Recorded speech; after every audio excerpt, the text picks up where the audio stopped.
CBSE ने स्पष्ट किया है कि 7वीं, 8वीं, 9वीं और मौजूदा 10वीं के छात्रों पर नया 3 लैंग्वेज फॉर्मूला फिलहाल लागू नहीं होगा। बोर्ड ने नई भाषा नीति को लेकर विस्तृत दिशा निर्देश जारी किए हैं और साफ किया है कि इसे चरणबद्ध तरीके से लागू किया जाएगा। सीबीएसई के 3 लैंग्वेज फॉर्मूले को लेकर छात्रों और अभिभावकों के मन में उठ रहे सवालों पर बोर्ड ने स्थिति साफ कर दी है। सीबीएसई ने कहा है कि 7वीं, 8वीं, 9वीं और मौजूदा 10वीं के छात्रों पर फिलहाल कोई नया नियम लागू नहीं होगा। नई भाषा नीति को चरणबद्ध तरीके से लागू किया जाएगा ताकि पढ़ाई पर अचानक असर न पड़े। बोर्ड ने स्पष्ट किया है कि सत्र 2026 से 27 की मौजूदा 10वीं कक्षा के छात्र पहले की तरह केवल 2 भाषाएं ही पढ़ेंगे।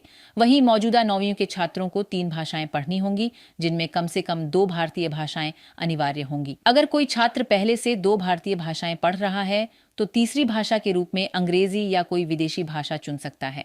यदि कोई छात्र एक भारतीय भाषा और एक विदेशी भाषा पढ़ रहा है तो उसे तीसरी भाषा के रूप में एक और भारतीय भाषा जोड़नी होगी। वहीं जो छात्र पहले से 2 विदेशी भाषाएं पढ़ रहे हैं उन्हें एक बार की विशेष छूट मिलेगी। वे अपनी दोनों विदेशी भाषाएं जारी रख सकेंगे, लेकिन इसके साथ एक भारतीय भाषा भी पढ़नी होगी। सीबीएसई ने यह भी कहा है कि मौजूदा 9वीं के छात्रों को तीसरी भाषा की बोर्ड परीक्षा नहीं देनी होगी। वहीं आज के 7वीं और 8वीं के छात्र जब 9वीं और 10वीं में पहुंचेंगे तब वे 3 भाषाएं पढ़ेंगे।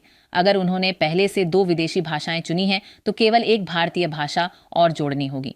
सत्र 2026 से 27 की 6ठी कक्षा और उसके बाद के सभी बैचों पर नई नीति पूरी तरह लागू होगी। इन छात्रों के लिए 3 भाषाओं में 2 भारतीय भाषाएं अनिवार्य होंगी और 10वीं बोर्ड परीक्षा में तीसरी भाषा का पेपर भी देना होगा। इसके लिए एनसीईआरटी 22 अनुसूचित भारतीय भाषाओं में नई किताबें तैयार कर रहा है। सीबीएसई ने कुछ छात्रों को इस नियम से छूट भी दी है। दिव्यांग छात्रों को कानून के अनुसार राहत मिलेगी। भारत से बाहर के सीबीएसई स्कूलों के छात्रों के लिए भारतीय भाषा अनिवार्य नहीं होगी। वहीं विदेश से भारत लौटने वाले विदेशी छात्रों को भी तीसरी भारतीय भाषा से छूट मिलेगी। जरूरत पड़ने पर स्कूल सेवानिवृत्त पोस्ट ग्रेजुएट शिक्षकों और ऑनलाइन या हाइब्रिड माध्यम का भी इस्तेमाल कर सकेंगे। सीबीएसई का कहना है कि यह बदलाव राष्ट्रीय शिक्षा नीति 2020 के तहत किया जा रहा है। इसका उद्देश्य छात्रों पर अतिरिक्त बोझ डालना नहीं, बल्कि भारतीय भाषाओं को बढ़ावा देना और भाषा सीखने को आसान, रोचक और उपयोगी बनाना है। बोर्ड ने भरोसा दिलाया है कि इस नई व्यवस्था से किसी भी छात्र का नुकसान नहीं होने दिया जाएगा।